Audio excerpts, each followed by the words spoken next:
Mais si vous êtes mal vêtis, ne critiquez pas ça. Surtout si Dieu t'a donné la capacité de la voir. Je vous dis la vérité. Il vous fait du bien. Vous savez, l'homme noir, certains écrivains ont dit que les oreilles de l'homme noir sont où? Pour que l'homme noir écoute, il faut absolument chicoter. Il y a autre chose qui caractérise l'homme noir. C'est la raison pour laquelle le christianisme tarde, n'est-ce pas, à se développer. Ils ont dit que si tu veux la même manière de cacher quelque chose à un homme noir, c'est de faire comment? Mets ça dans un livre, il ne le dira jamais.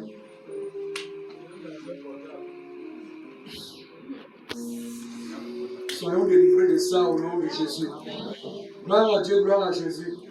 Pour ceux qui ont obéi, que le Seigneur vous bénisse. Vous savez, l'obéissance commence dans des petites choses comme ça. L'homme de Dieu, le passé, il avait dit la semaine surpassée que Dieu a dit, le prophète Élisée a demandé à Naaman, a fait dire à Naaman d'aller se jeter 7 fois dans le chemin. Je suis sûr que si c'était nous ici, on devait faire pire que Naaman. On devait même l'insulter.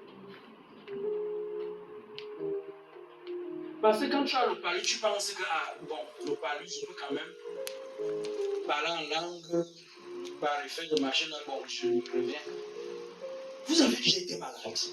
Vous connaissez ce qu'on appelle maladie. Le palu est une maladie. On te dit que tu as la lèpre. Et à l'époque, les lépreux n'étaient pas comptés parmi les hommes. On les abandonnait dans un coin. Négligé de tout ça, dit humilié. Quand tu avais la lèpre, tu n'étais pas compté parmi les hommes. Tu étais négligé. Tu étais l'objet de commentaires désagréables. Imagine, tu as une telle maladie. Quand le sida venait encore d'arriver dans notre pays, on a eu de la peine à encadrer les sœurs et les frères qui avaient dit le sida parce que c'était une maladie, même jusqu'à présent, c'est une maladie dite de la honte.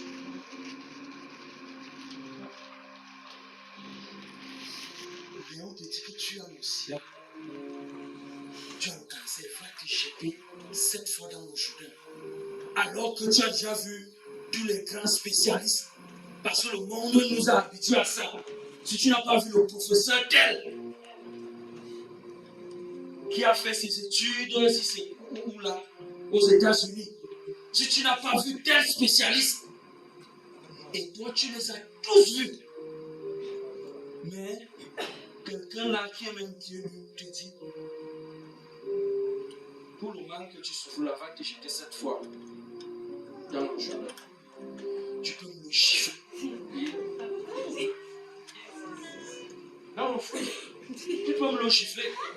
Et pourtant, c'est effectivement ce qu'il faut faire. Parce que cette histoire, tu pouvais, c'est un spécialiste qui pouvait t'aider, mais les spécialistes que tu as vus pouvaient t'aider. Toujours hier, on a vu un film. J'ai dit à mes enfants, notamment Emich, comme lui, l'inconvénient des scientifiques qui ont fréquenté, c'est qu'à un moment donné, ils sont trop aigus. Et la chose qu'on voit simple, compliquée. C'est vrai, c'est un scientifique, c'est comme ça. Ça doit être comme ça. Oui. La femme ne faisait que perdre ses forces. Et je vous dis, comme miraculeusement, Dieu voulait leur enseigner la situation à l'époque. C'était la même maladie. La femme partait devant sa famille, perdait les forces au jour le jour, se paralysait au jour le jour, jusqu'à sa mort. Sa femme là, elle est morte. dans un endroit, il y a d'abord une femme noire qui avait cette maladie, elle est décédée, elle est morte.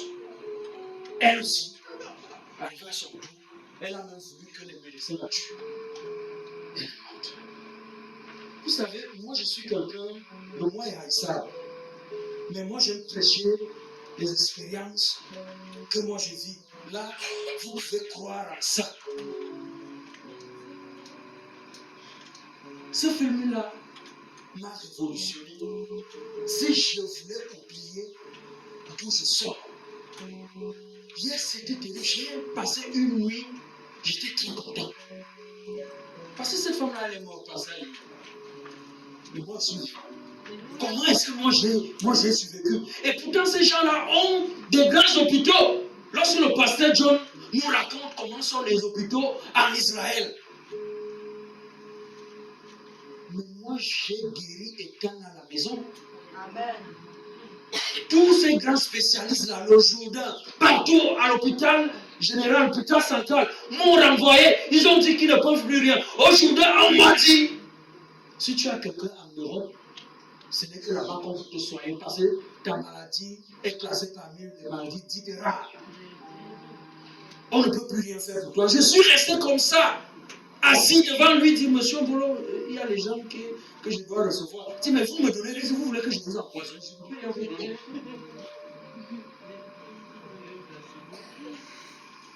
Je n'arrivais plus à marcher, même parler. Je dis, c'était la même chose, c'est pas vrai. La femme n'arrivait plus à parler, je n'arrivais plus à parler. Tu es à côté de moi comme ça, un jour je voulais gronder seulement. Je n'arrivais plus à articuler. Ça dit que tout est paralysé, même la parole. Moi, je prêche avec eux parce qu'il y a des témoins dans la salle. Un jour, pendant ce show d'orgueil comme ça, il m'avait rendu visite au pasteur John. C'était un théâtre, pourquoi on met sur la moto? C'était, je venais voir ça, dit les gens venaient voir comme si c'était une mise en scène. Elle, ma fille, elle prenait mon pied comme ça. Un jour, j'ai failli dégringoler la peau parce qu'elle avait trop soulevé mon pied. C'est une grâce. Quand j'ai vu cette femme mourir, j'ai dit, Seigneur, qu'est-ce que tu veux m'enseigner là? Non, je ne peux jamais oublier ce témoignage que tu as fait dans ma vie. Je ne peux jamais oublier 2018. C'est ce jour-là que j'ai reçu la visitation. Si je suis vraiment solide devant vous, fort et efficace, au sens propre, au sens figuré, c'est grâce à Dieu. Parce que Jésus a fait de moi comme Lazare. Il a permis que je ressuscite d'entre les morts. Oh, pendant que j'étais en train de prier, pendant que je priais pour mourir, le Seigneur m'a dit, tu ne mourras pas. Tu vas vivre. J'ai commencé à vivre. J'ai commencé à vivre. La femme l'était sur une chaise roulante. Moi, je n'avais pas les moyens pour qu'on mette sur une chaise roulante. Quand j'ai amorcé, si je faisais l'erreur, parce qu'en marchant, j'essaie de faire comme ça. Non, je tombais comme un arbre sec. Et c'était la même chose avec la femme, vous voyez comment on soutenait son cou, non? C'était la même chose, c'est-à-dire qu'il n'y avait plus la force ici. Mais si je ressemble à une telle personne, et les gens vont se moquer de moi parce que je danse devant Dieu. Je ne danse pas devant vous. Moi, je ne sais pas chanter, mais quand ça sort là, quand je danse là, ça sort comme ça sort. Parce que je danse devant le roi des rois et le Seigneur des seigneurs. Bien aimé, je suis arrivé à un niveau où je ne ressentais plus le goût de la nourriture. Même l'odeur, si toi tu sens le parfum, ça a l'odeur de la rose. Moi, je ne sentais pas. C'est là où j'ai compris que le goût et l'odorat vont de pair. Quand je mangeais le poisson bleu, c'était comme si c'était le couchard, c'est-à-dire une éponge que je mangeais. Je vous dis la vérité.